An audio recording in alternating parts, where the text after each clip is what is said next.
Respektiere deine Eltern, selbst wenn sie dumme Sachen machen, zum Beispiel CDU wählen und ehre deine Vorfahren, denn unsere Vorfahren waren keine Verbrecher.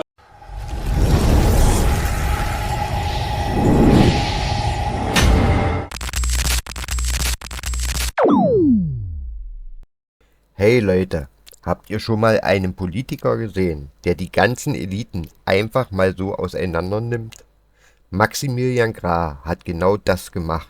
In seinem beeindruckenden Redebeitrag geht er hart mit den politischen Machenschaften ins Gericht und packt die brisanten Wahrheiten auf den Tisch. Ihr wollt wissen, was er wirklich über die EU, die Politiker und das System denkt? Dann bleibt dran, denn was er sagt, wird euch überraschen. Wenn euch das Video gefällt, lasst ein Like da, abonniert den Kanal und schreibt mir unbedingt, was ihr von seinem Beitrag haltet. Ich bin gespannt auf eure Meinung. Auf geht's!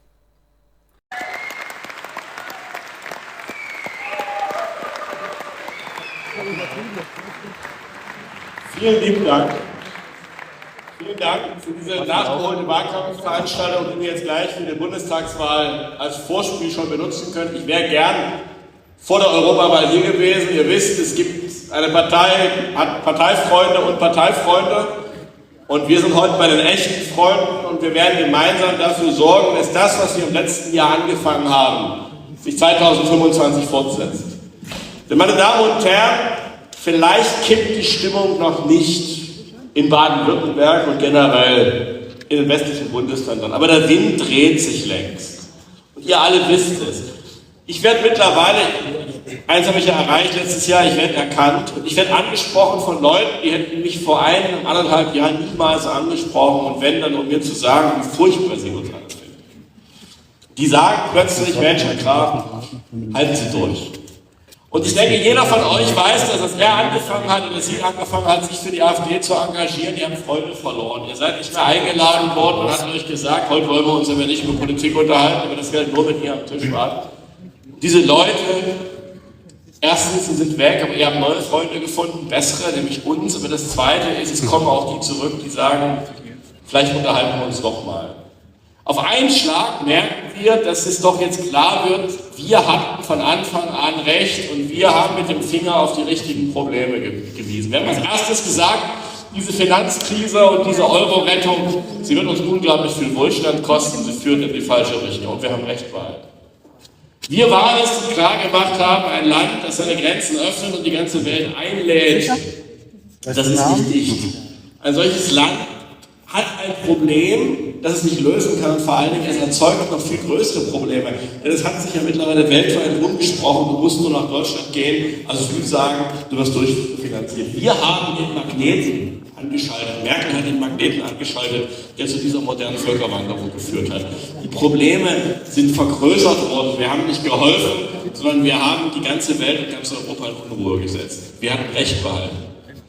Wir haben Recht behalten in der Außenpolitik, indem wir sagten, es ist keine Lösung, die Ukraine in die NATO zu holen, weil Russland wird niemals akzeptieren, dass die Ukraine in der NATO ist, egal ob Russland das Recht oder nicht das Recht dazu hat. Meine Damen und Herren, es geht in der Politik nicht um Recht, es geht auch nicht um Gerechtigkeit, es geht um Interessen, es geht um Macht. Das muss uns nicht gefallen, aber das ist die Realität. Und wer so tut, als könne er die Realität einfach ausblenden und sich in sein Wolkenkuckucksheim verabschieden, der scheitert. Und deshalb scheitert er.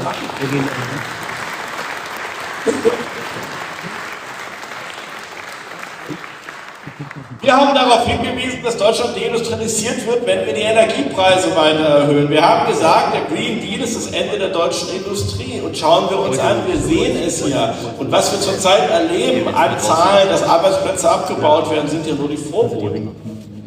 Es ist doch eins sicher, es gibt keine deutsche Autoindustrie mit Verbrennerverbot mehr. Wer Ihnen da was anderes erzählt, sagt auch, Sie können duschen, ohne nass zu werden, meine Damen und Herren. Wollen wir es wirklich ausprobieren oder sind wir so schlau, einfach mal 1 und 1 zusammenzuzählen?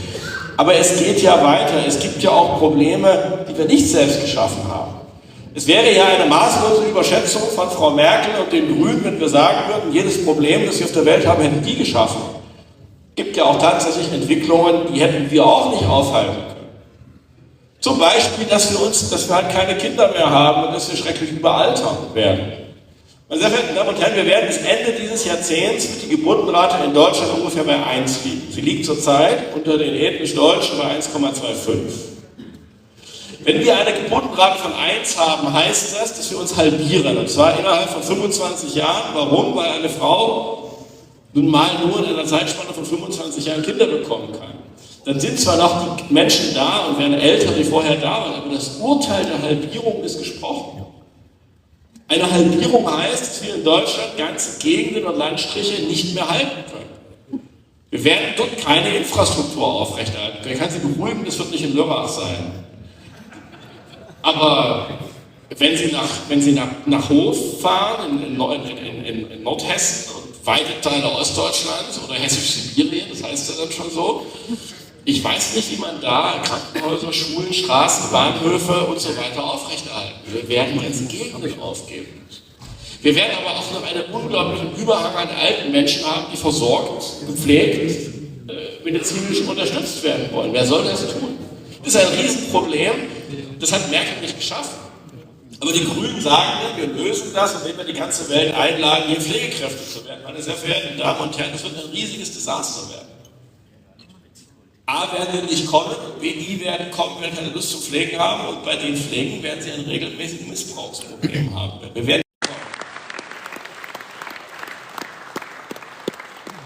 Wir haben aber auch das Problem eines unglaublichen technischen Wandels. Mir geht das so, ich reise berufsbedingt viel, und wenn ich aus der EU rauskomme, und das geht bei Ihnen schnell, Sie müssen ja nur über die Schweizer Grenze, hat man doch den Eindruck, wir sind in einem Technikmuseum gelandet in Deutschland. Da meine ich noch nicht mal die Züge, die nie ankommen. Mein absolutes Highlight war letzte Woche eine Fahrt von Brüssel nach Düsseldorf. Da braucht das Auto reichlich 2 Stunden. Also erstmal war der ICE zu spät, dann hat er in Aachen Stopp gemacht, dann ist der Regionalexpress ausgefallen, die Regionalbahn, also der Bummelzug, ist stecken geblieben, nachdem der Blitz eingeschlagen ist. Ich bin angekommen, aber das war abenteuerlich. Ein Leben mit vollen Zügen. Das ist mittlerweile die Realität, die wir haben. Aber schauen Sie, wir haben natürlich nicht nur das Verbrenner aus, das die Politik schafft, wir haben auch eine künstliche Intelligenz, die sehr, sehr viele Arbeitsplätze wählen wird. Und das, was uns bevorsteht, darauf bereitet sich niemand vor, es redet auch keiner davon. In der Vergangenheit war es doch so, technische Innovationen haben im Regelfall Arbeitsplätze, die mit Händen zu tun haben, behoben. Also wir haben keinen Schrankenwärter mehr, wir haben keinen Parkwächter mehr und so weiter.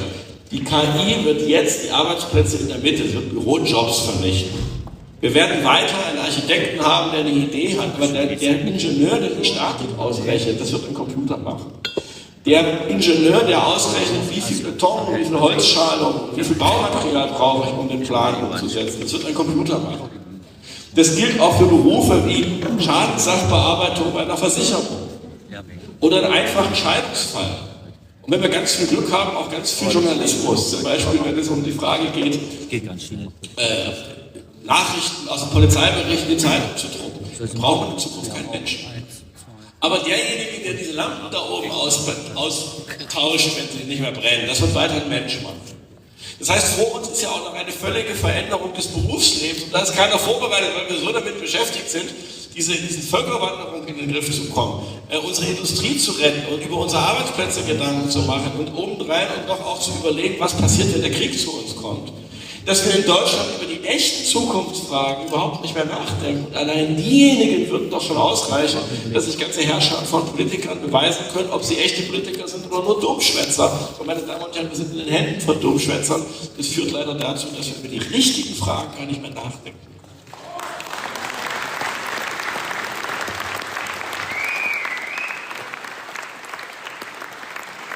Und deshalb stehen wir als AfD zunächst einmal vor dem Punkt, dass wir in der allerersten Stufe zum Ausdruck bringen, die Sorgen und das Unverständnis von Ihnen allen an der jetzigen Lage. Und seien wir ehrlich, ich glaube, selbst die CDU-Wähler sagen ja, das, was wir hier haben, dieses Land geht in die falsche Richtung.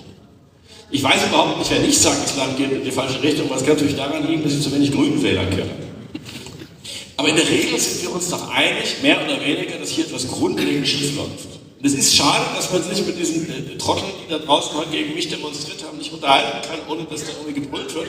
Ich würde wirklich mal wissen, wie die auf Deutschland schauen. Trottel sind ja, das ist ja, die gehen doch noch zu schnell.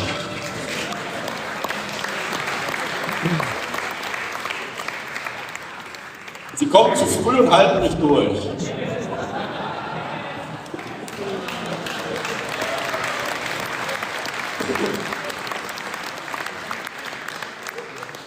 Also meine Damen und Herren, was ist der Blick auf Deutschland? Die können ja nicht sagen, wir sind zufrieden mit dem, was wir haben. Aber trotzdem sind sie hier und meinen, brüllen zu müssen. Aber auch jenseits dessen, wer ist denn wirklich mit der heutigen Lage zufrieden? Ich habe gelesen, die Grünwähler sind, davon gibt es nicht mehr so viel. Das heißt, das Erste ist doch, dass wir diejenigen sind, und das ist ja gerade wunderbar geschehen durch meinen Vorredner, deshalb kann ich mir etwas kürzer fassen, dass wir ganz klar sagen, es läuft eigentlich alles schief. Es gibt nicht nur die eine Krise. Es gibt nicht nur die Finanzkrise durch die Euro-Rettung, es gibt nicht nur die Einwanderungskrise, es gibt nicht nur die Industriekrise, es gibt nicht nur die Energiekrise, meine Damen und Herren. Nennen Sie mir mal den Bereich in der deutschen Politik und Wirtschaft, der keine Krise hat. Und das Erstaunliche ist, diese Krisen hängen alle miteinander zusammen. Und sie haben etwas zu tun, dass wir eine Elite haben, und zwar nicht nur in der Politik, auch in der Wirtschaft, auch in den Medien, die sich vollkommen entkoppeln von der Politik.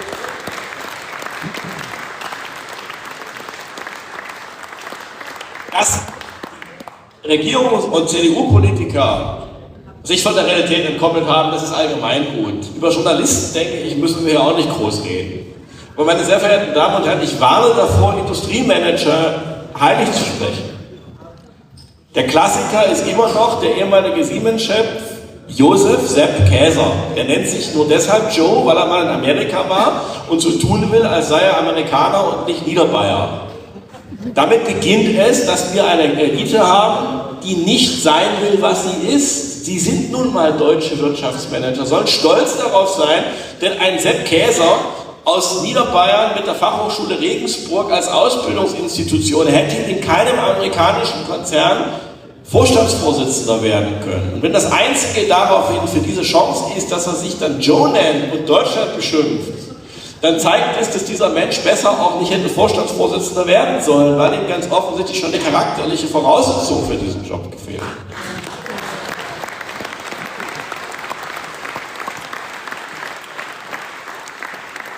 Diese Leute haben seit 30 Jahren jeden technischen Trend verschlafen. Gucken Sie sich doch mal an, welche Trends, technischen, wissenschaftlichen und wirtschaftlichen Trends ihr Leben heute bestimmen. Also Sie haben alle ein Mobiltelefon in der Tasche, da ist keins made in Germany. Sie kaufen, wenn Sie online einkaufen, bei Amazon ein, es gibt kein vergleichbares deutsches Unternehmen. Das ist die Realität. Selbst das Elektroauto, was wir alle aus guten Gründen für schlechter halten als ein anständiges Verbrennerauto die kommt nicht aus Deutschland, obwohl wir die größte Automobiltradition haben.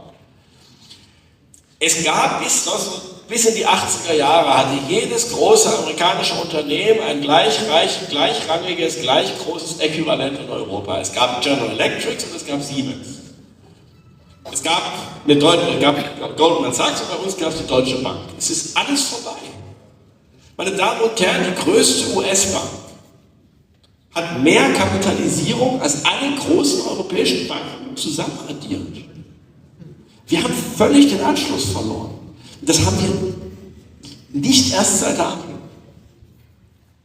Das ist unter Merkel furchtbar alles mit Geschwindigkeit zugenommen. Also so viel zur CDU, zu der werde ich noch was sagen, weil ich ja weiß, wo ich bin. Aber das ist nicht das alleinige Werk von Rot-Grün. Das hat etwas zu tun, auch mit Managern in den Unternehmen, die konsequent falsch abgebogen sind. Unsere Krise ist durchaus eine Krise der gesamten Elite. Und machen Sie sich bitte eins klar, diese Elite mag sie auch. Wenn jetzt hier sitzen würde, wer immer es will, ob ein Grüner, ein Roter, ein Schwarzer oder irgendein Vorstand von irgendeinem DAX-Konzern, der würde Sie nicht mögen, obwohl Sie seinen Wohlstand erwirtschaften. Sie sind ja gar nicht bunt und vielfältig. Sie sind ja das alte Deutschland. Sie sind das Deutschland, das arbeitet. Sie sind das Deutschland, das verwurzelt ist. Sie sind das Deutschland, das hier seine Zukunft haben will. Sie sind das Deutschland, das seinen Kindern sagt, wenn du was werden willst, bleib im Lande und nähre dich redlich. Sie sind diejenigen, die an diesem Land hängen.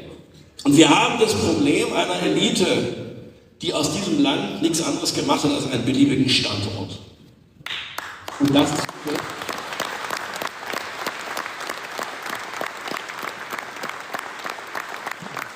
und allen Elemente, die mein Vorredner aufgezählt hat, all diese Entkoppelung von der Realität haben etwas damit zu tun, dass diese Leute sich verstehen als Teil einer Weltregierung, einer Weltelite, ich weiß nicht was alles, aber eben nicht mal als Deutsche.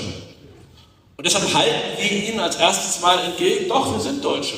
Jeder von euch ist Deutscher. Und wenn du Deutscher bist, dann mach was draus. Sei stolz auf deine Heimat, sei stolz auf dein Land, sei stolz auf unsere Geschichte und Kultur. Respektiere deine Eltern.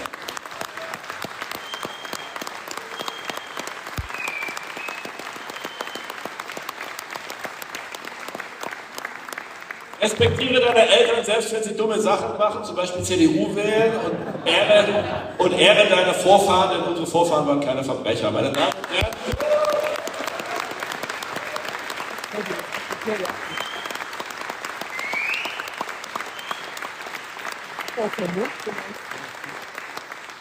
mit diesem relativ einfachen Weltbild, ja, Thomas Haldenwang würde sagen, geschlossen rechtsextrem,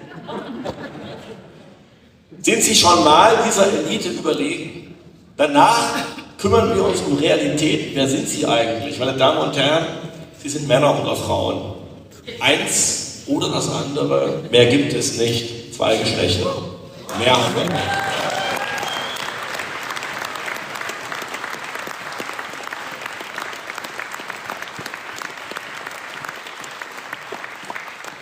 Und die allergroße Botschaft, die hängen bleiben soll, wenn Sie alle Zahlen, die ich Ihnen heute Abend noch verraten werde, schon längst vergessen haben, weil man sich ohnehin nicht so sehr um Details kümmern muss, ist, dass ich möchte, dass Sie stolz auf all das sind.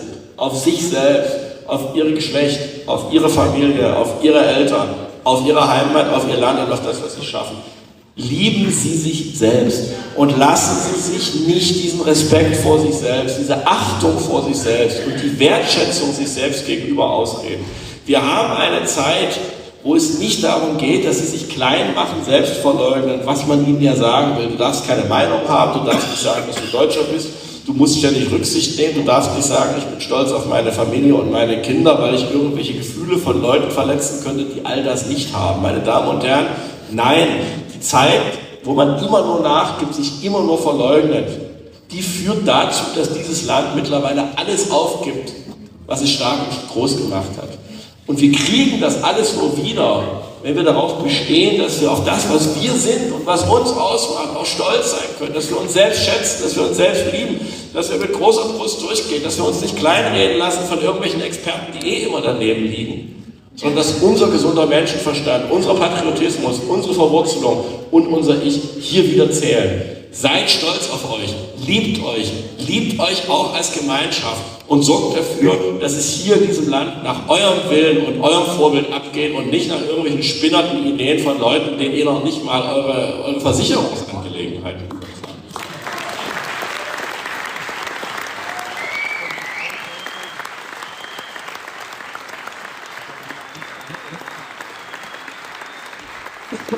Also hier drinnen ist auch Antifa. Dass es nach uns geht und wir uns schätzen, den kann man gar nicht gering schätzen. Warum? Weil Angela Merkel nicht agiert hat als deutsche Bundeskanzlerin. Sondern Angela Merkel hat sich verstanden als die Verantwortliche des Regierungsbezirks Deutschland in der großen Welt. Sie kannte zwei Ebenen, das Individuum und die Menschheit. Und sie hat gesagt, ich muss der Menschheit dienen. Und deshalb hat sie jeden, der da irgendwie mühselig und beladen 2015 von ihr angelockt, an die Tür geklopft hat, gesagt, na, wenn wir den jetzt nicht voll versorgen, ist das hier aber gar nicht mehr mein Land. Das sind ihre Worte. Und dann hat sie unterschieden in die schon länger da sind, also euch, und die noch nicht so lange da sind.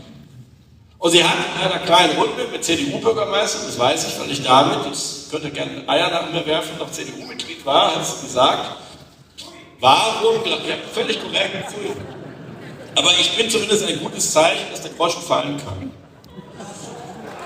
Und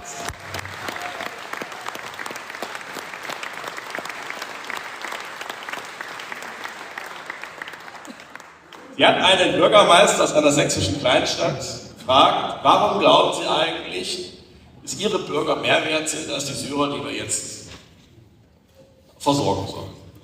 Sie hat sich nicht verstanden als Sachwalter der Deutschen, sondern sie sagt, wir müssen die Welt besser machen und wenn die Welt besser wird, ist es auch gut für Deutschland. Aber die Vorstellung, dass Deutschland Interessen haben könnte, die vielleicht nicht übereinstimmen mit dem, was sie als gut für die Welt ansieht, hatte sie nicht. Und dasselbe haben wir ja mittlerweile auch. Schauen Sie, wir hatten gerade Klimakonferenzen im schönen Dubai. Ich glaube, es war in Dubai. Nee, in Baku. Auch schön. Und da war Annalena Baerbock. Und sie hat also in dem für sie, nicht diesem English for Runaways, das sie spricht, hat sie also am Abend munter getwittert und Interviews gegeben und hat gesagt, wie stolz sie ist, dass die reichen Länder, also Deutschland, jetzt 300 Milliarden Euro Klimafinanzierung an Afrika und die ärmeren Länder geben können. Meine Damen und Herren, diese 300 Milliarden Euro, gehen Sie mal davon aus, also wenn weniger als die Hälfte von Ihnen bezahlt wird, wäre das ja schon fast ein Verhandlungserfolg. Diese Frau schert sich nicht um ihre Schwimmhallen, Schulen, Straßen, Bahnstrecken, sondern sie sagt, ist die Klimafinanzierung für die Weltdurchschnittstemperatur in 100 Jahren. Das zählt. Sie zählen nicht. Und wenn Sie anfangen, das in ein Verhältnis zu setzen und sagen, na, vielleicht ist ja auch der Kindergarten meiner Kinder wichtig, dann wird man ihnen erzählen, dass sie moralisch letztlich minderwertig sind. Das sind sie ja schon deshalb, weil sie jetzt mir zuhören. Das Recht haben sie ja gar nicht. Das ist doch ein Problem einer völlig entkopplten Bürgerschaft. Und das haben wir ja flächendeckend, wenn die CDU jetzt Moskau bombardieren möchte. Das wollen sie übrigens wirklich. Also das ist jetzt kein... Es gibt also Herrn Kiesewetter von der CDU, wenn wir Pech haben mit der Verteidigungsminister, der möchte, dass mit deutschen Waffen Ministerien in Russland bombardiert werden. Jetzt wissen Sie, wo in Russland Ministerien sind. Die befinden sich alle in der Stadt Moskau. Der will also, dass es Bumm macht und in Moskau irgendein Hochhaus in die Luft fliegt. Das will er aber nicht, weil er Angst hat, dass jetzt die Russen eine Bombe auf Lörrach werfen. Kein Mensch erwartet, dass morgen in Lörrach oder in Berlin eine Bombe hochgeht. Das möchte er abstrakt, weil er sagt, wir müssen die globale Rechtsordnung schützen. Meine sehr verehrten Damen und Herren, worum geht es denn in der Politik? Geht es um das Klima in 100 Jahren? Geht es um die globale Rechtsordnung? Oder geht es bitte darum, dass Sie hier in Ihrer Heimat, jeder Einzelne, aber auch als Gemeinschaft eine Zukunft haben? Bin ich als Politiker verantwortlich, dass Deutschland friedlich, wohlhabend, sicher, frei, rechtsstaatlich ist? Oder bin ich dafür verantwortlich, dass wir irgendwelchen globalen Ideen nachtrauern und uns eben dann auch Gedanken über Radwege in Peru und gendergerechte Toiletten in Afrika machen? Das sind alles keine Witze, das ist alles Realität. Das ist eine völlig andere Denkweise. Sie selbst erwarten völlig zu Recht, dass ein Politiker agiert als Ihr Advokat, als Ihr Vertreter. Sie gehen davon aus, die Welt besteht aus unglaublich vielen unterschiedlichen Interessen und wir müssen stark unsere Interessen durchsetzen, das wäre aber untergebuttert. Die Grünen würden sagen, nein, wir machen eine bessere Welt. Wir haben abstrakte Prinzipien. Wenn alle klimaneutral sind, wenn sich alle an unsere liberalen, fortschrittlichen Regeln halten, wenn wir alle lieb sind und tolerant und in Zukunft nicht mehr jeden Tag Wurst essen, sondern nur noch einmal im Monat und sonst Käse, dann ist es eine schöne Welt. Und deshalb wollen wir dafür sorgen mit ihrem Geld, dass sich weltweit alle freiwillig an diese Regeln halten. Und dann wird es schön. Was wir sagen ist, kommt endlich von eurem Wolkenkuckucksheim runter, wacht auf, seht die Realität. Was ihr sagt, ist völliger Schnulliger. Entweder die Leute lachen euch aus, wenn sie euer Geld nehmen und haben überhaupt keine Absicht, diesen Mist umzusetzen.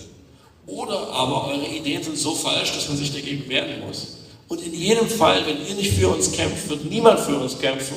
Und das Ergebnis ist, dass wir verarmen, entrechtet werden, Fremde im eigenen Land werden und dass der Krieg zu uns kommt. Genau das passiert. Genau das passiert. Und wir müssen diese unfassbar idiotische Denke loswerden, dass die ganze Welt nach unseren Regeln leben muss, besser gesagt nach den Regeln der Grünen, meine sind anders. Und dann wird es besser. Meine Damen und Herren, die ganze Welt nach den grünen Regeln wird es nie geben. Wenn es sie gibt, wäre es ein Albtraum. Sondern was wir erwarten müssen, sind Politiker, die für uns kämpfen, die durchsetzungsfähig sind, die sagen, wir haben das deutsche Interessen und die setzen wir durch. Und ja, es kann sein, dass die Russen, Chinesen, Inder, Südafrikaner und Brasilianer andere Interessen haben. Und es kann auch sein, dass die schrecklich unsympathisch sind. Aber sie sind nun mal da. Also reden wir mit denen und gucken, dass wir im Gespräch, in harten Verhandlungen, auch auf den Tisch hauen, unsere Interessen durchsetzen. Aber nicht, indem wir hingehen und jetzt mit Saudi-Arabien über gendergerechte Toiletten diskutieren. Das kann man sich schenken. Wir wollen von Saudi-Arabien preiswertes Öl, meine Damen und Herren, und ob die da ein Kopftuch tragen oder nicht, entscheiden die Saudis alleine. Ich bin nicht dazu da, Leuten zu erzählen, wie sie sich anzuziehen haben, was sie zu essen haben.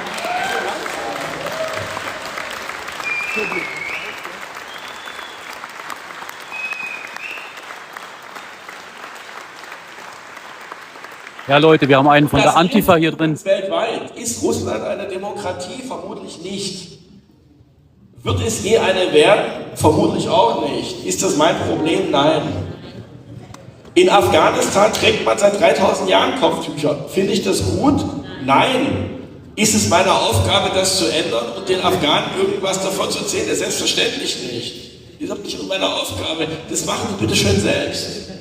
Wir haben unsere Kultur, die wir zu verteidigen haben, was uns schlecht genug gelingt. Die haben ihre. Ist völlig egal, wie ich deren Kultur finde, solange sie das da leben und sie sich damit identifizieren und sogar bereit sind, endlose Kriege gegen erst die Russen und dann die Amerikaner zu führen, nur um ihre Kultur aufrechtzuerhalten. Ja, dann meine Güte, was soll ich denn machen? Wollen wir jetzt unsere wenigen verbliebenen jungen Männer dahin schicken, um einen Kampf gegen das afghanische Kopftuch zu führen? Selbstverständlich nicht, die brauchen wir hier.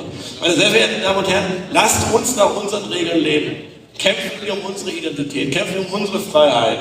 Aber akzeptieren wir doch bitte, dass wir nicht für die ganze Welt verantwortlich sind. Wir haben hier genug.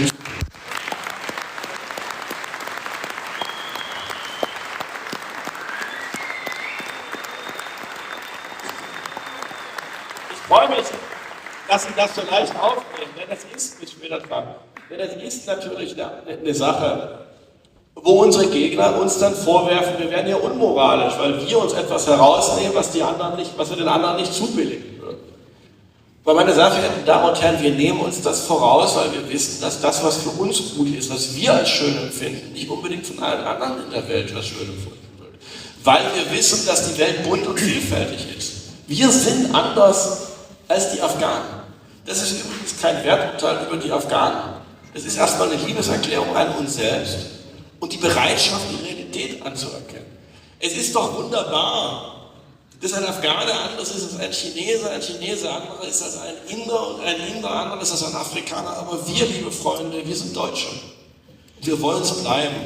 Und wir wollen genauso einschätzen.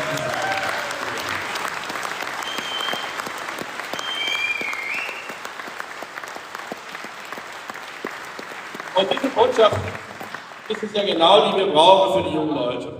Denn, meine sehr verehrten Damen und Herren, die jungen Leute, die jetzt 16 jetzt in die Erwachsenenzeit reingehen. Und schön, dass wir so viel heute hier haben. Es werden noch mehr versprochen. Wir arbeiten dran. Die stehen ja davor, dass sie wissen, dass vor ihnen ein unglaublicher Umbruch ist. Vieles von dem, worüber wir uns beklagen, erleben die auf dem Schulhof. Nicht wenige gehen in Schulen, wo sie in der Minderheit sind, im eigenen Land. Sie wissen, dass vor ihnen eine Zukunft liegt, die sie mit den Erfahrungen ihrer Lehrer und Eltern nicht bestehen werden. Ich bin übrigens selbst Vater, ich kann auch meine Erfahrungen nicht 1:1 weitergeben. Als jetzt die Elterngeneration, zu der ich mich gehöre, 16, 17 wurde, worüber habt ihr euch Gedanken gemacht? Ja, was für eine Ausbildung mache ich, was studiere ich vielleicht, wie will ich durchs Leben gehen? Aber die grundlegenden Dinge waren doch eigentlich klar. Die heutige junge Generation ist die erste Generation, wo die Mehrheit im Leben Single bleiben wird. Die Mehrheit wird allein durchs Leben gehen. Eine Studie von Morgan Stanley, die sagt, dass Ende dieses Jahrzehnts, das ist in 5,5 Jahren, 47% der amerikanischen Frauen Single und kinderlos sein werden zwischen 25 und 44. Bereits jetzt, auch amerikanische Zahlen, die Deutschen erheben das scheinbar nicht, sagt die Washington Post, 30% der 30-jährigen Männer in den USA haben noch nie eine Freundin. Wir haben also das Problem, dass es für junge Leute das, was die Eltern, wo man sich auch keinen Kopf darüber gemacht hat, dass man nicht allein durchs Leben gehen muss, dass man dann vielleicht auch Kinder bekommt, das ist keine Selbstverständlichkeit mehr. Die müssen also ihre ganze Identität, wie sie durchs Leben gehen, komplett neu überlegen. Und das Thema ist auch so heikel, dass niemand deshalb zu seinem Lehrer und seinen Eltern kommt und sein Leid ausklagt, weil man sich ja doch in gewisser Weise unsicher vorkommt, dass man das, was für die Älteren so selbstverständlich war, nicht mehr hinbekommt. Die Aussage, Männer, steht mal dazu, dass ihr wenigstens echte Männer seid. Nichts anderes ist ja echte Männer sind rechts. Ist doch deshalb so ein Knaller gewesen, nicht weil das jetzt eine brillante intellektuelle Leistung ist, zu sagen, echte Männer sind rechts, sondern weil man wenigstens mal gesagt hat, das ist ein Thema, wo ihr leidet und ich weiß, dass ihr leidet. Und der Weg, den ich euch deshalb gebe, ist eben zu sagen, steht zu dem, was ihr seid. Das, was in euch steckt, das wird euch durchs Leben führen. Ich kann euch keine gültigen Regeln geben, die sicher sind, aber ich kann sagen, arbeitet daran, dass ihr stärker werdet. Seid stolz auf euch, benehmt euch, macht ein bisschen Sport, arbeitet, ich auch.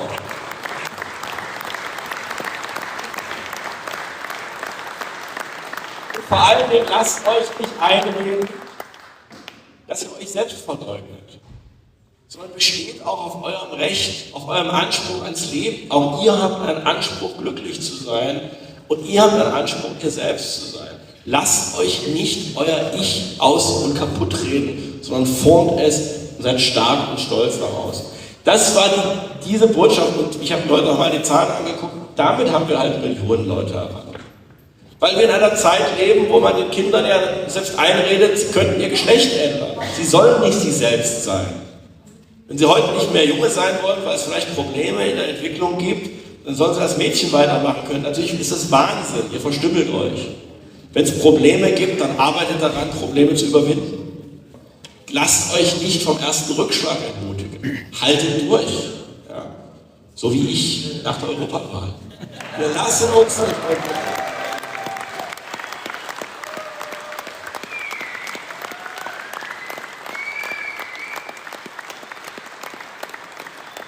Und dasselbe gilt im Übrigen auch für die Damen. Da sparen wir jetzt allzu große Lobeshymne auf die holde Weiblichkeit, aber wir brauchen echte Frauen, meine Damen und Herren. Wir brauchen echte Frauen, wir brauchen eine positive Wertschätzung der Weiblichkeit. In allem, was dazugehört. Es gibt ein Wort, das habe ich auch in der Kampagne gelernt. Immer wenn ich das sage, kriege ich nachher richtig Ärger und dieses Wort heißt Mutterschaft. Meine Damen und Herren, wir brauchen auch Frauen, die Mütter sind. Und wir müssen Frauen dafür wertschätzen.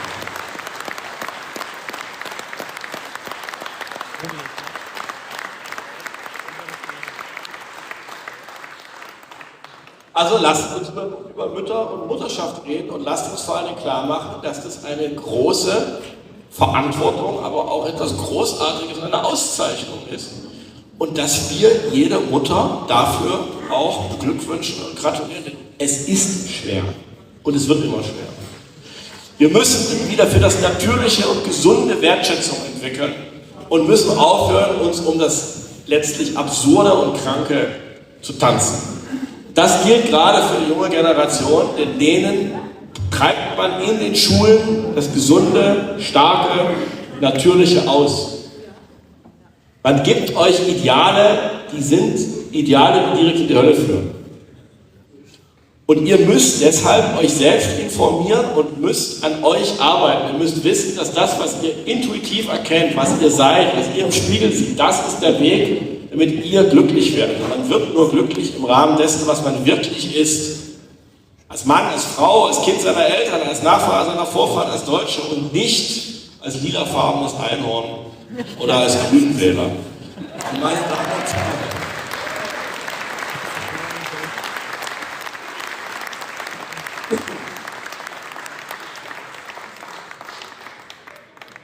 mit diesem Punkt erzeugen wir im Übrigen auch wieder Respekt bei denen, die in den letzten Jahren und Jahrzehnten nach Deutschland eingewandert sind und hier auch bleiben wollen. Denn ein Großteil der Integrationsprobleme hat ja etwas damit zu tun, dass diese Leute sich fragen, in was integriere ich mich hier eigentlich? Meine sehr verehrten Damen und Herren, würden Sie, versetzen sich in die Rolle eines Vaters, der vielleicht wo auch immer geboren ist, in Griechenland, in der Türkei, Sie kennen die Länder besser als ich komme aus Sachsen, haben das mit der Einwanderung nicht so wissen. Aber versetzen Sie sich doch in die Rolle und der redet jetzt zu seinen Kindern. Gucken Sie sich die gegenwärtige deutsche Gesellschaft an, machen Sie etwas, was ich Ihnen sonst nicht empfehle, machen Sie mal einen Abend ARD oder ZDF. Wollen Sie sich da rein integrieren? ein starkes, selbstbewusstes Deutschland ist etwas, was die ganze Welt, sagen wir 80%, unglaublich geil findet. Das Bild Deutschlands in der Welt ist ja immer noch das alte Deutschland, also das, was alle bewundern. Und es gibt genügend Ausländer, die kennen unsere Literatur und Geschichte besser als mittlerweile so der Durchschnittsgymnasiast, den wir mittlerweile produzieren. Ein Deutscher, der dazu steht, was er ist, der darauf stolz ist, der, meine Damen und Herren, kann sich des Respekts eines Großteils der Ausländer in dem Ausland sehr sicher sein. Der wird anerkannt, der wird gleichrangig behandelt. Aber wer dem grünen Irrsinn folgt, der soll sich nicht beschweren, dass sie keiner ernst nimmt. Den nehmen ja nicht mal ich ernst. Warum soll das jetzt irgendwie an einer Schule, wo es eh keine deutsche Mehrheit mehr gibt, noch passieren? Wer sich selbst zum Wurm macht, wird getreten werden. Und das, was zurzeit hier vermittelt wird, diese Selbstverleugnung, Selbstverneinung, Selbsthass, das ist halt der Weg, um sich zum Wurm zu machen. Und deshalb predige ich Stärke. Und die Stärke beginnt, liebe junge Männer und Frauen, die ihr da seid, mit euch selbst. Achtet an euch, arbeitet an euch, entwickelt eure Persönlichkeit. Es ist mir völlig egal, ob ihr 100 Jahre studiert oder eine Ausbildung macht. Ich präferiere die Ausbildung, weil nach 100 Jahren Studium ist man im Zweifelsfall ohnehin nicht mehr zu gebrauchen fürs normale Leben. Aber die Welt der Zukunft, die Welt auch der künstlichen Intelligenz setzt nicht mehr auf Fachkenntnisse. Denn der Computer hat immer mehr Fachkenntnisse. Aber die Welt der Zukunft braucht starke, kreative Individuen. Das heißt also nicht der Fachmann ist der König der Zukunft, sondern der Mensch, der weiß, wer er ist, der eine innere Stärke hat und deshalb imstande ist, auch nach außen mit veränderten Umweltbedingungen umgehen zu können. Wir brauchen richtig starke, überzeugende, mit sich selbst im Reinen seiende junge Menschen. Die müssen wir erzeugen. Und das ist eine Frage, an die ihr zu arbeiten habt. Jeder selbst. Selbstbewusstsein. Versucht euch körperlich fit zu halten. Schaut, dass ihr euch informiert über eure Kultur, eure Geschichte, über das, was euch zu dem gemacht hat, was ihr seid. Nehmt für euch in Anspruch, dass ihr eure Umgebung, euer Umfeld nach dem prägt, was euch gefällt und was ihr wirklich seid. Geht durch dieses Land als Meister eurer Zukunft und eures Schicksals, dann besteht ihr die Herausforderungen der Zukunft mit links. Aber wenn ihr euch einreden lasst, dass ihr euch ständig zu entschuldigen habt, ständig klein gemacht habt, dass ihr eure Geschichte nicht kennen dürft, weil sie eh so böse ist. Ihr geht gnadenlos unter. Gnadenlos. Das ist der Kampf, für den wir.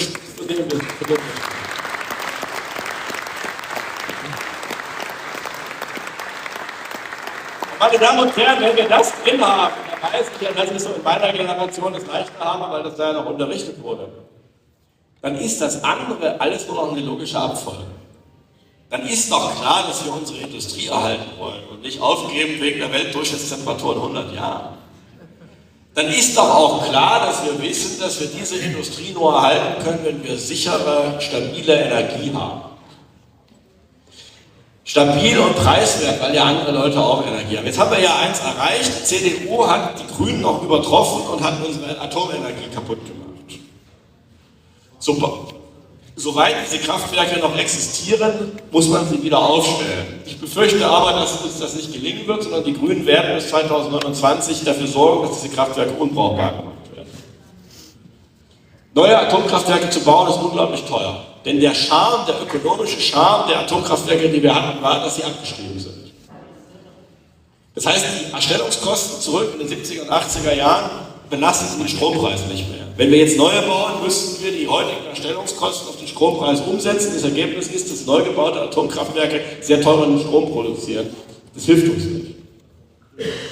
Die Kohle, die wir haben, ich bin gebürtig aus der Oberlausitz, das war die Energieregion der DDR, wird bis 2035 abgeschafft. Vielleicht können wir ein bisschen was retten, ich glaube es nicht. Das heißt also, realistisch gesehen brauchen wir schnell Gas. Und zwar kein LNG, weil das zu teuer ist. Wir brauchen schnell Gas. Nord Stream ist kaputt. Wir werden außenpolitisch nicht imstande sein, Nord Stream in absehbarer Zeit wiederherzustellen. Das dauert mindestens 10 Jahre, so wie die Welt gerade ist. Wir brauchen also eine neue Pipeline. Das kann, das habe ich ja nun im letzten Jahr wieder als neuen Schwenk hinbekommen, dann eben nur South Stream sein. Dann bekommen wir eben Gas aus Turkmenistan, Aserbaidschan und so weiter, das quer durch die Türkei geleistet. die ist dazu bereit.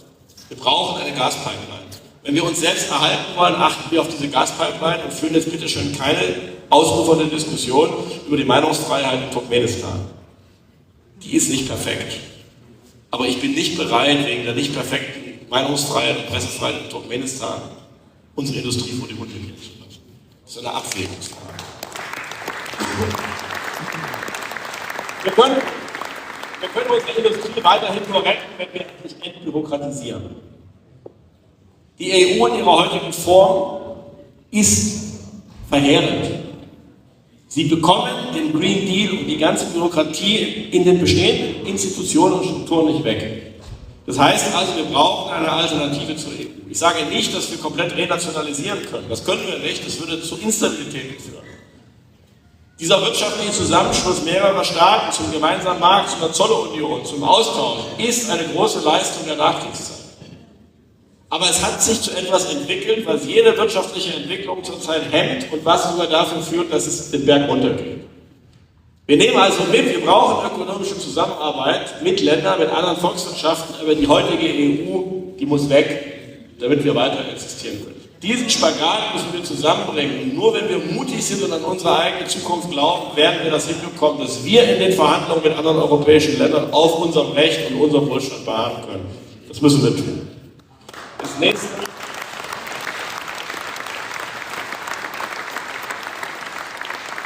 Wir müssen selbstverständlich an das Ausbildungssystem ran. Die deutsche Industrie ist deshalb so gut, weil es Leute wie Sie gibt, die darin arbeiten. Wir haben zurzeit auf einen Azubi 2 Studenten. Meine Damen und Herren, das kann nicht funktionieren. Wir müssen dafür sorgen, dass die Kinder ausgebildet werden in den Bereichen, dass sie in der Zukunft, mit den Techniken der Zukunft etwas schaffen können. Das heißt, wir brauchen keine Genderwissenschaftler, wir brauchen überhaupt nichts gegen Kulturwissenschaften, aber das meiste, was dazu studiert, wird am Ende beim Staat landen. Wir brauchen nicht 1000 Beauftragte. Wir haben einen öffentlichen Dienst, der wächst schneller als die Gesamtbevölkerung. Schon mit den heutigen Gesetzen, ohne Deregulierung, könnten wir 1/3 der Jobs durch IT-Lösungen ersetzen. Wir müssen die Menschen in die Industrie bringen, und zwar da, wo Zukunft gemacht wird. Und wir müssen jungen Leuten Mut auf Selbstständigkeit und eigene Unternehmensgründung machen. Wir brauchen wieder Erfinder. Es kann doch nicht sein, dass alle großen Ideen zurzeit aus China und den USA kommen und nicht mehr hier aus Baden-Württemberg. Das können wir nur ändern, wenn wir ans Ausbildungssystem rangehen. Und zwar grundlegend. Das ist die grauen Zellen in den Köpfen unserer jungen Leute sind da. Es hängt nur davon ab, was wir da reinfüllen. Füllen wir den grünen Unsinn rein? Oder füllen wir das rein, was Deutschland groß und stark gemacht hat und uns immer noch wieder zu neuer Größe führt?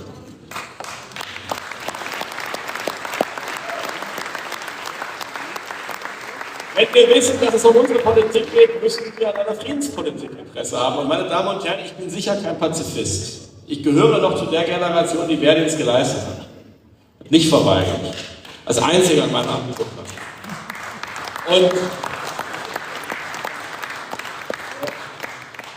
ich war übrigens kein Held, ja, ich war bei den Fernwäldern. Aber immerhin, ich habe eine Uniform getragen. Und ich kann Ihnen eins sagen, nach der Grundausbildung, die ich bekommen habe, möchte ich nicht an die Ostfront geschickt werden. Und ich habe ja nun durchaus zahlreiche Kinder und einer meiner Söhne ist 21. Das wäre jetzt das Kanonenfutteralter.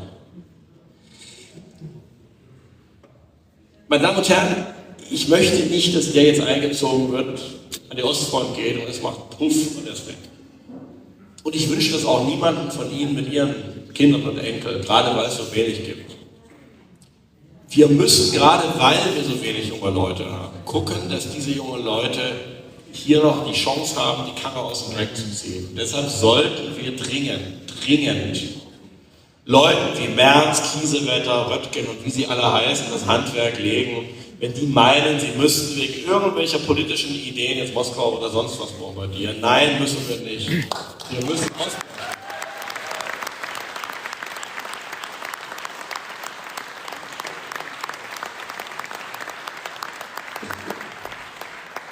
Wir brauchen keine endlosen Kriege. Und es gibt im Übrigen auch nichts in Irak, in Syrien, im südchinesischen Meer, was es wert wäre, einen unserer Jungs sterben zu lassen.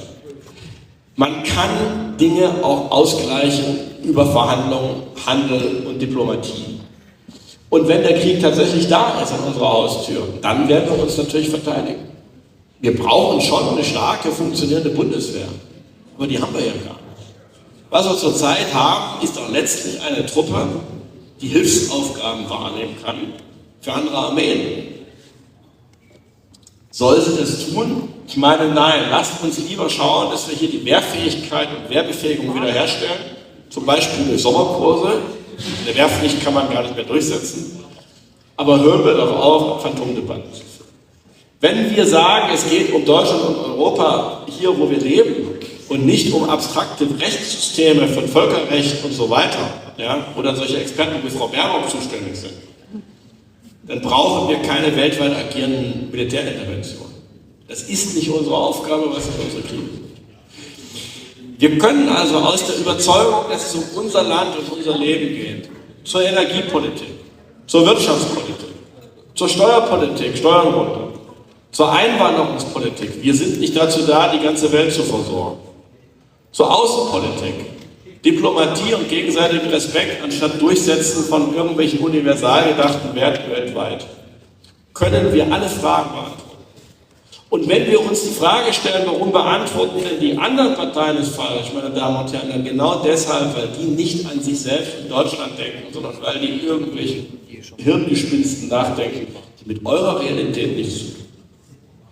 Und mit dieser Ausgangslage gehen wir jetzt in das Wahljahr 2025. Und ich glaube, niemand hier im Raum trägt sich mit dem Gedanken, die Grünen zu wählen.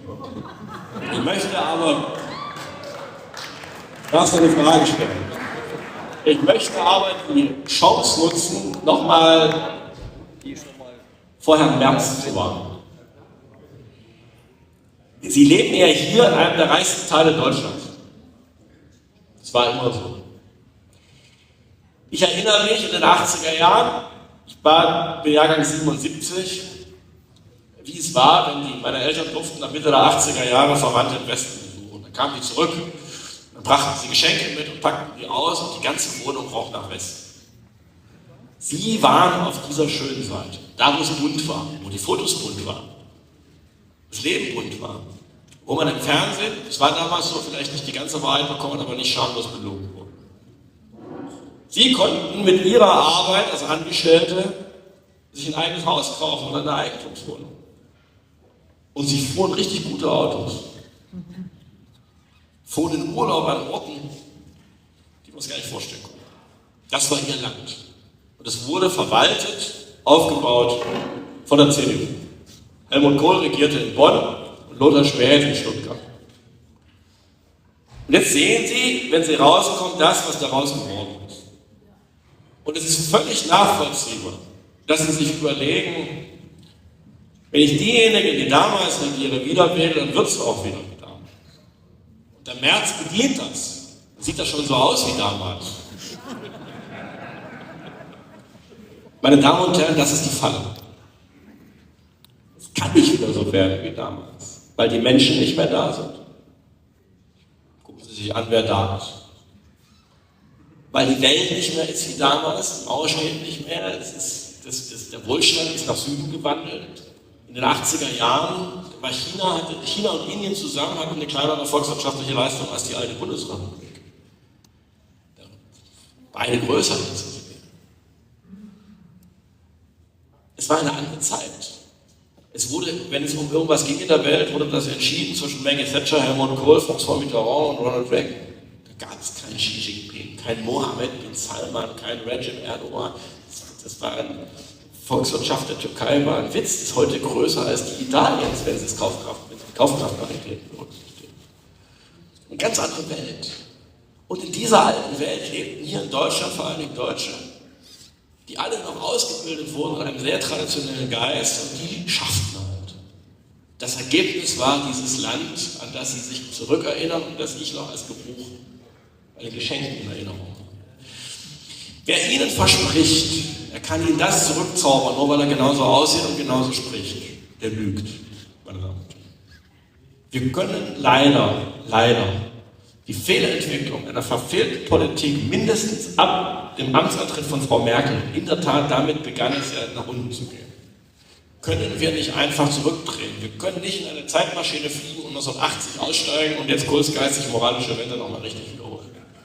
Sondern wir können nur sagen, aus den Erfahrungen, die wir machen müssen, auch aus der Analyse dessen, was wir falsch gemacht haben, dass wir einer Merkel nachgegangen sind, können wir jetzt nach vorn korrigierend eingreifen.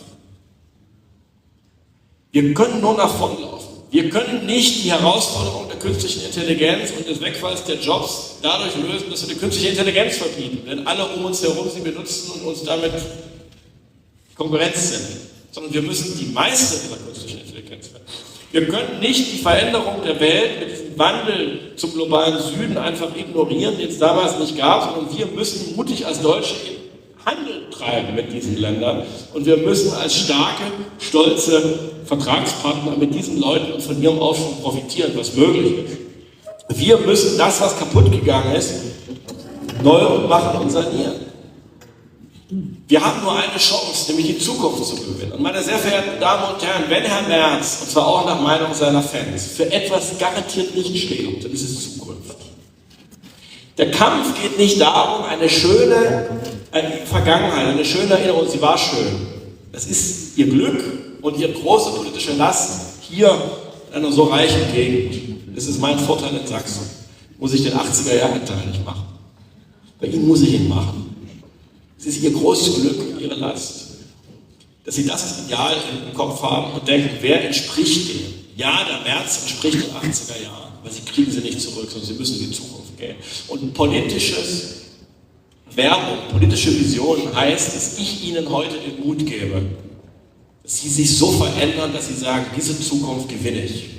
Und dieses Deutschland, das wir schaffen, aus Stolz auf unsere Tradition, unsere Kultur und uns selbst, das kann auch in dieser Zukunft so gut funktionieren, so attraktiv sein, so gut organisiert, dass es im Ergebnis wieder so wohlhabend, bunt, optimistisch und attraktiv ist wie das alte der 80er Jahre. Wir wollen in die Zukunft gehen. Das wir brauchen.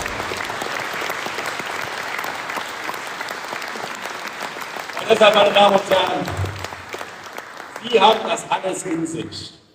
Wir haben die Kraft in sich, wir haben die Leidenschaft in sich. Sie haben diese Heimat hier, die Sie nicht aufgeben wollen.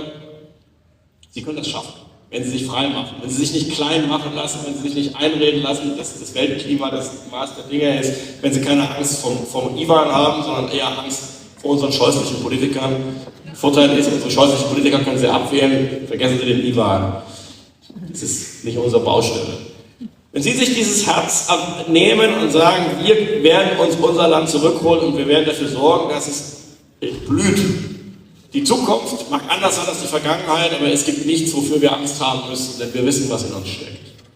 Wenn wir mit diesem Geist reingehen, meine sehr verehrten Damen und Herren, dann wird das hier wieder genau das geile Deutschland, um das uns immer noch die halbe Welt beneidet.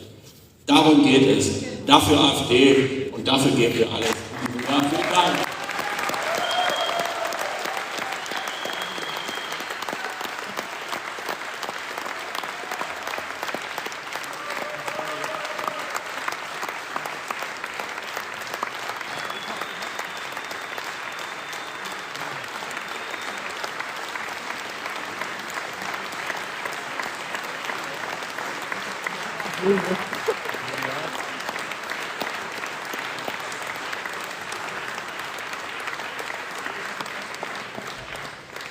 Ich habe ja gesagt, wer jetzt eine Frage hat oder eine Anmerkung, die Erfahrung lernt, wird es umso besser.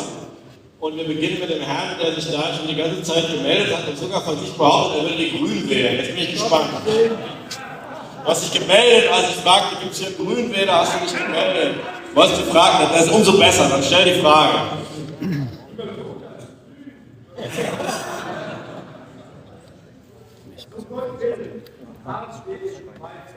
Ja, wunderbar. Da bin ich hier.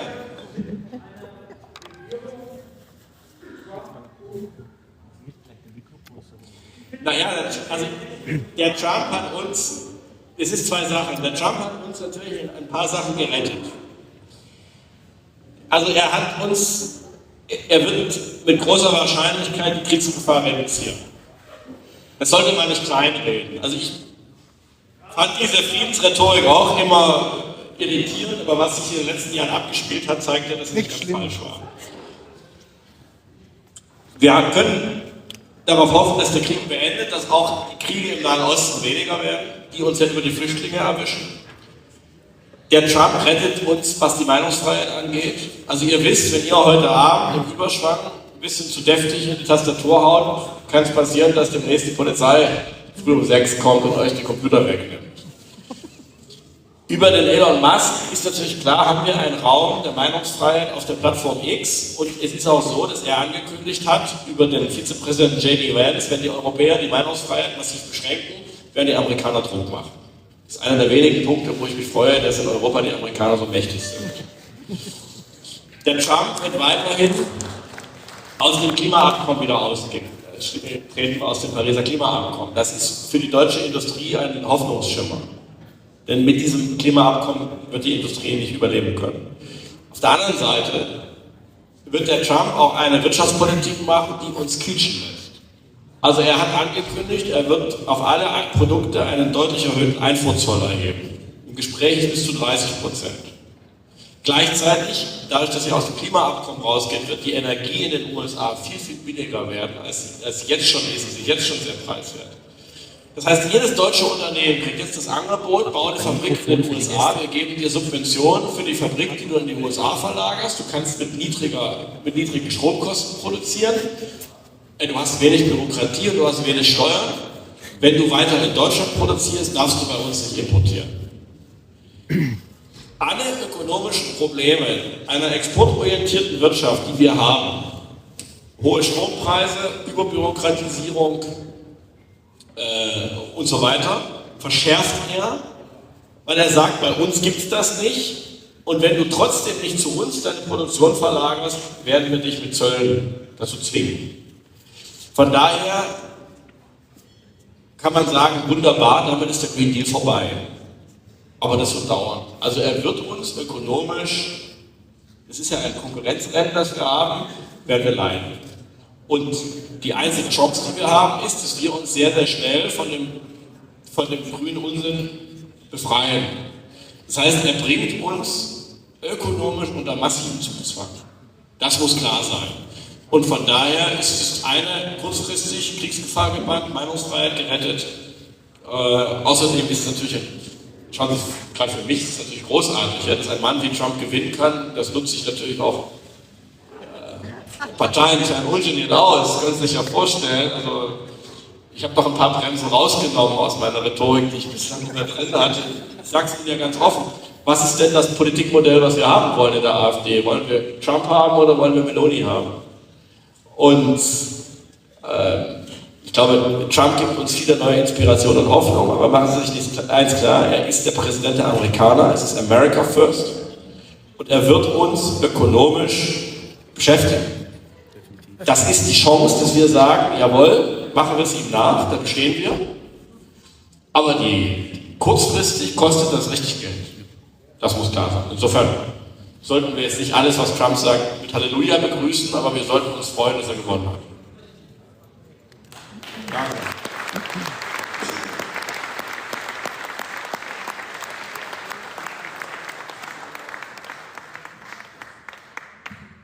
Nur einen ganz kurzen Zwischenruf. Wir würden uns freuen, wenn Ihnen der Abend gefällt, wenn Sie das auch honorieren. Wir lassen für den Kreisverband ein Spendenschwein durchgehen, damit der Abend auch finanziert werden kann und natürlich um weitere ähnliche Veranstaltungen möglich zu machen.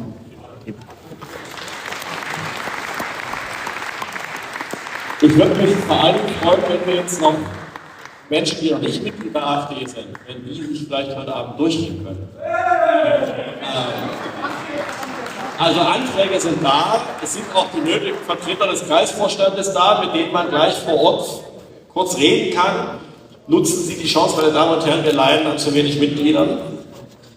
Wir brauchen tatsächlich mehr Mitstreiter. Und ich will niemanden, der jetzt irgendwie im öffentlichen Dienst noch ist, seine Disziplinarakte kaputt machen, aber wer nicht im öffentlichen Dienst ist, wer vielleicht in der freien Wirtschaft ist und wer sich einsetzen möchte, geben Sie sich einen Ruck. Und ich verspreche Ihnen, Sie werden auch Freude finden und Sie werden Spaß bei der Sache haben, aber Sie tun es vor allen Dingen für einen sehr guten Zweck, nämlich für Deutschland.